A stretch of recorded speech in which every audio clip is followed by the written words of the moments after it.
your help. Even though all American adults are now eligible for the COVID vaccinations, the end of the pandemic seems nowhere in sight for those suffering still. They're called long haulers. They're suffering from COVID-19, even if they caught it months and months ago. We are joined this morning with CaringBridge collaborator, Dr. Arkel Giorgio. It's good to see you, doctor. So give the people at home an idea of what a long hauler is. What is a long hauler when it comes to those dealing with COVID? People that refer to themselves as long haulers, or those who have long COVID, are those who have COVID symptoms that persist beyond 4 weeks. They can persist for 8 weeks, 12 weeks. We know somebody that has had symptoms for longer than a year.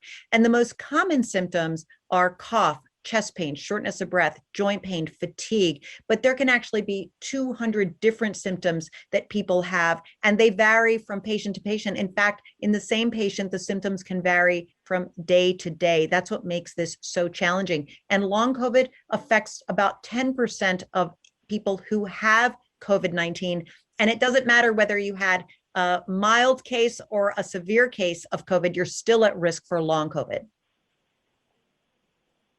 And doctor, since COVID is so new and we're kind of just walking our way through this, we really haven't been able to study long haulers. And it sounds like it's tough to study them. Like a lot of their symptoms could be seasonal allergies, or they could, morph into something different. So how do you guys pinpoint that these symptoms that they're dealing with are from COVID?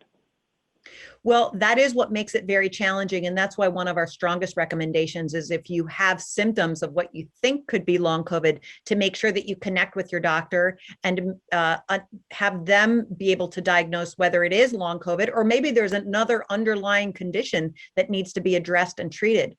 Keep in mind, though, at the same time, that there are many physicians who are unfamiliar with the symptoms of long COVID, or maybe brush them off as something that's insignificant. And so people need to recognize that if they're not getting the care that they need, that there are specialty clinics that have emerged. There are over 30 across the United States that are designed to just be special resources and support and medical care for people with long COVID. So it's important to make sure you get the care that you need.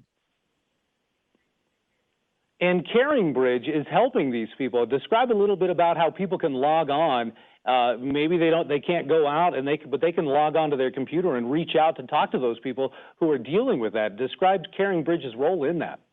Absolutely. Well, for 24 plus years, CaringBridge has recognized that it is better to, if you have a health issue, that you shouldn't go through that health journey alone. And so we're building on that, recognizing that people that have long COVID shouldn't be going through that challenging time alone either. And so we've built a COVID specific resource site on caringbridge.org/COVID. And what people can do is go to that site and they can do a number of different things. Number one is that there's the latest research on COVID and long COVID so that people get the latest information.